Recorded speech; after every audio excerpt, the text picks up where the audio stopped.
Terima kasih masih bersama kami dalam Kompas Aceh. Saudara, sejumlah PNS dan tenaga honorer yang berdinas di pemerintah Kabupaten Aceh Besar ditangkap BNN Provinsi Aceh karena melakukan pesta narkoba dan miras dalam rumah di kawasan Janto, Kabupaten Aceh Besar.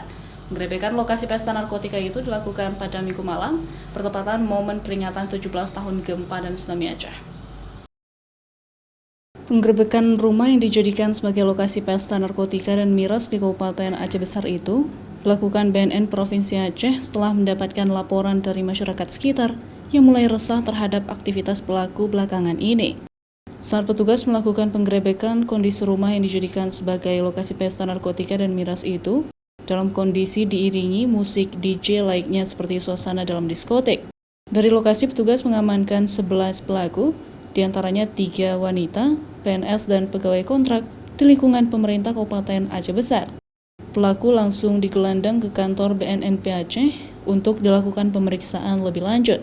Mendapat informasi dari masyarakat bahwa di Desa Janto Makmur, Kecamatan Aceh Besar, setelah kita turun tim bersama ke lapangan, ternyata kita temukan ada muda-mudi salah satu rumah di desa tersebut melakukan pesta miras dengan menggunakan barang inek yang berbentuk di dalamnya ada amfetaminnya. Itu ada sekitar 11 orang, yang mana 3 perempuan, 8 laki-laki. Laki-laki itu ada masyarakat dan ada PNS dengan honorernya di situ. Berapa orang Pak PNS teman? PNS ada 2 orang, honorernya ada 3 orang. Berdasarkan hasil tes urin terhadap 11 pelaku, 6 diantaranya yaitu 5 laki-laki dan seorang wanita positif amfetamin. Kepada petugas, pelaku mengaku mengonsumsi narkoba jenis Inex.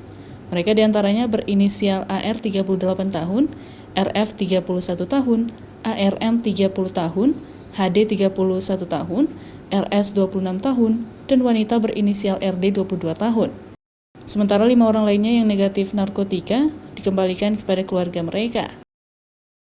Raja Umar, Kompas TV, Banda Aceh.